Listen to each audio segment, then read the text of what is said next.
ma dwene mu de enya de ebeboa na hu kra hia Emoa hu hia kwa se ko mu it was just a phrase that was carved for campaign. Okay. And you are forced to do something so that people will who say, yeah, campaign, you can see a 24-hour market. But me miss a question we. Obi otie me bia so any question we. Uti obi fie. And I said, "Fane say uni dine. Oda obi veranda so. Na nyame aboa. Nyame aboa. Ana obi aso osisi. Ana wasi dan ama. Okay. Dan no wa ya duru baby a okotena mu a ebeye ebi a enwie peye enye fully completed but baby a duru no so okotena mu a ebeye enti wo fa ho ehye sa situation mu na wo sa nipa we no obesa aka say me nkoda we mu ntimi kosi dan foforo. Minimum if you get my scenario. But I say NDC aban no oye campaign no 24-hour economy market no pode na nka na ye 24-hour economy 133 no boka 133 pascal so we are the economy shift chest sister yeah heard we made in kranza ye case okay obi o kon kranza bia secondary cities project ya market na ye wo ho no okay dina me ma osa scenario no say wo was market na almost completed na say u jai say u say nya botai fufu bi na was why would you leave this project ultra modern project and say me kosi dwafufo in any case dwana u kosi ni dey dey koye dey ready for na kwatenum tame.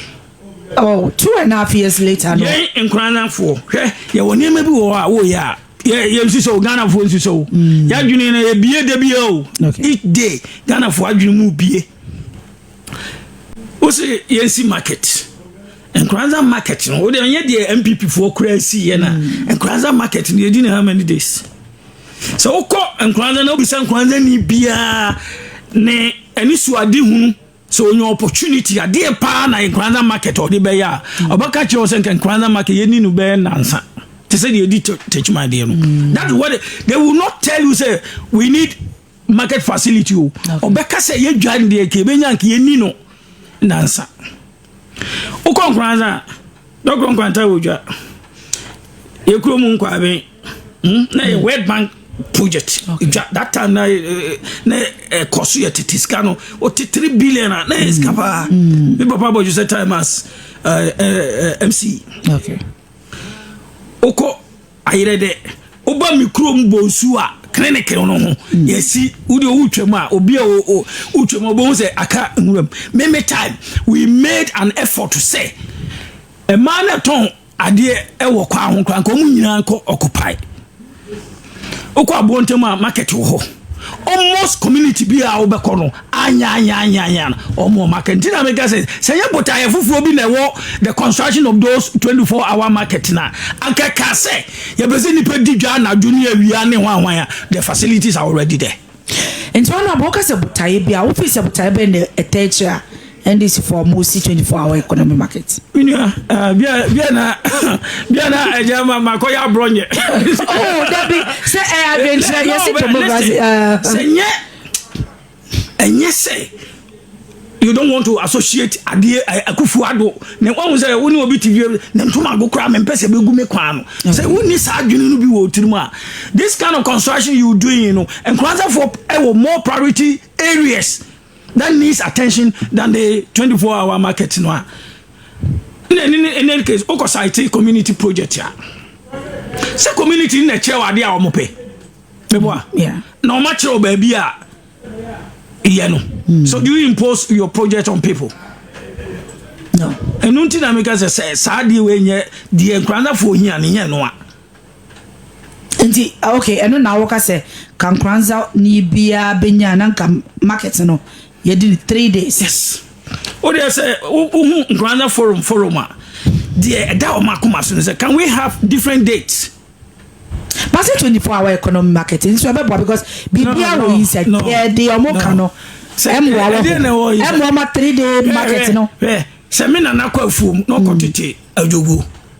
No betonwa. and I don't know why never told me that now beton kontomi. We're going to do that. You know you want yesterday. Okay. I mean that entire policy is like the Ghana for the agro. Because we 24-hour no crap pay mono. When this year what me explaining and we define what we mean by the 24. Apart from so I can say prepare no I can 3 by 3 by memoir. I mean every policy now pay more so my carbon. Have you seen any of them being able to convince you on the policy? Okay. Market yes but let's go back to your basis. With the crowns and some crowns and fee to be the example. Okay. Watermelon for your door watermelon Emma ebu essay. There be a shaggy come once mango. Yeah. Essay. Oko atebubu. Nyadua nkruma essay. Okay. So if you want to enhance the living of the people, a 24-hour market you can we get processing factories? Processing factory, when you expand your economy, the economy itself will operate 24 hours. And you will force 24 hours on the economy. The economy cannot absorb it. But rather, what you have to do as a good policy is to put in place factories and companies that will make use of Niamana already a Kuafono, Etuno Munya Atofono. Well, they say you crop the cashew and to cashew. Apart from say answer no mom dey son here price na say okay watermelon inti say yema what enya watermelon fruit fruit juice factory wo ho e be na obia mrante ne maba won mu ni aduma no it to motivate them to go into watermelon cultivation yeah. By so doing no factory no so enya ne raw materials are all pretty no more people will be employed. Factory no expanding operations no it will call for extended hours. Yeah. And when they did 24 no ebeba 24 hours. Yes, you say your school amas near. I'm so me I was so kwane yinu they were operating. Who say about 5 who say nipa pon no oba ebinum so kosi. Okay. So the basis of 24 if you want the economy to operate 24 hours find a good policy that can expand the base of the economy that will create more industrial facilities for people to. Na me mikrom two banchi na binumu pra omo banchi gu because motoken na no mi duro me say nti we na mo friend quarter motoken omo sha yes ebi e quarter ebi e half na was we ko be 300 me hwe we na enti some moto people will be discouraged to even go into any trade or farming because 24 no way. 24 no way. Sister, so the idea is say nipa no here to me. And so they said whatever they have to tell Ghanaians, deceive them, get power. No and I church mbono. And so na bofu say isi awun say NDC aban no ene Ghana for endini yana. Bosha o mo sheye wo bra na wo mo epe to me no. Wo munya to me no. Office of Ghana for any year. Me the Yemen Meka, me the Meka because I'm MPP ni. But the ordinary Ghanaian is saying that some ama die. Because you be also is the hope another day. Hope no. Okay, inti honorable Pewo no yenyi Ghana for office say niama ben na NDC aban e dey ada Ghana for. Oh. Sister, when nurses for teacher training be o must be an almost no more say ala wakra hu hia na say we twem be they will still vote and then anybody know be your analysis be I think say no pana royal okay say nipa yem post you omo sa medical ayifu doctors about over 100 and something thousand government say offer mu 8,000 which is less than 10%. And so and some I can go on Masuno and no more dear American on their home keka a cotio tank and say and Casabi His Excellency ne first year and Kawama this one and a swarm can be obesia mom and that porta no obi frame me o say portal no kra baby obi choose be say close or use word we say there's no quota we say there's no bibi sir slot ni ho what you say enya no nko awo say me me level yi because our time the governor of Bank of Ghana can say opa obetimi am CD about $5 about 5 cedis but it will not near in Ghana's interest.